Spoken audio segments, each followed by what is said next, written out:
Di sebuah desa terpencil yang dikelilingi oleh hutan lebat, hiduplah seorang lelaki tua bernama Pak Rasman. Dia dikenal sebagai orang yang kikir, sombong, dan sering berbuat zalim kepada orang-orang di sekitarnya.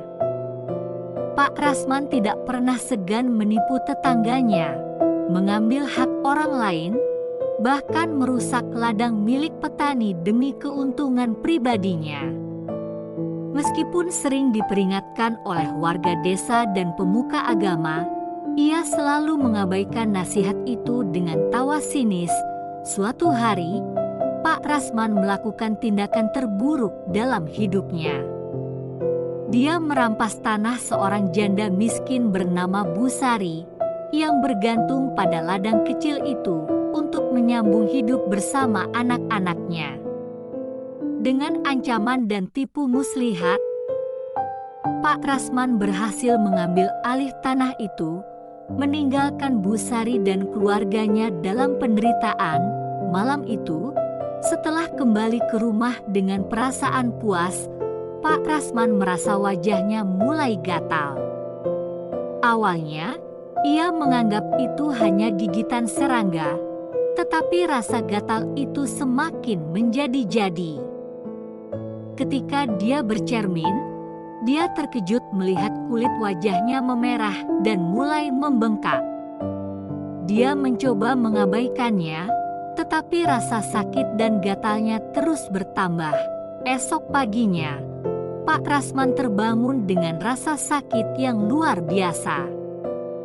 Ketika dia melihat wajahnya di cermin, dia terkejut setengah mati. Wajahnya dipenuhi lubang kecil, dan dari lubang-lubang itu keluar ulat-ulat putih yang menggeliat. Ulat-ulat itu tampak hidup dan terus menggali ke dalam kulitnya. Bau busuk menyengat menyelimuti ruangan, membuat Pak Rasman mual. Dia berteriak minta tolong, tetapi ketika para tetangga datang, mereka terkejut dan menjauh dengan wajah ngeri. "Ini azab dari Tuhan," teriak salah satu dari mereka. Tak ada yang berani mendekati Pak Rasman, karena mereka merasa ini adalah balasan atas semua kejahatannya selama ini. Hari-hari Pak Rasman dipenuhi penderitaan. Ulat-ulat itu terus menggerogoti wajahnya, dan tak ada obat yang mampu menyembuhkannya. Dia mencoba meminta maaf kepada Bu Sari dan warga desa, tetapi tak ada yang mau menerima permintaan maafnya. Pak Rasman akhirnya hidup dalam kesendirian, dikepung oleh rasa bersalah dan azab yang terus menyiksanya. Setelah berminggu-minggu menderita, Pak Rasman ditemukan tak bernyawa di rumahnya. Tubuhnya membusuk, dan ulat-ulat itu telah menghabisi seluruh wajahnya.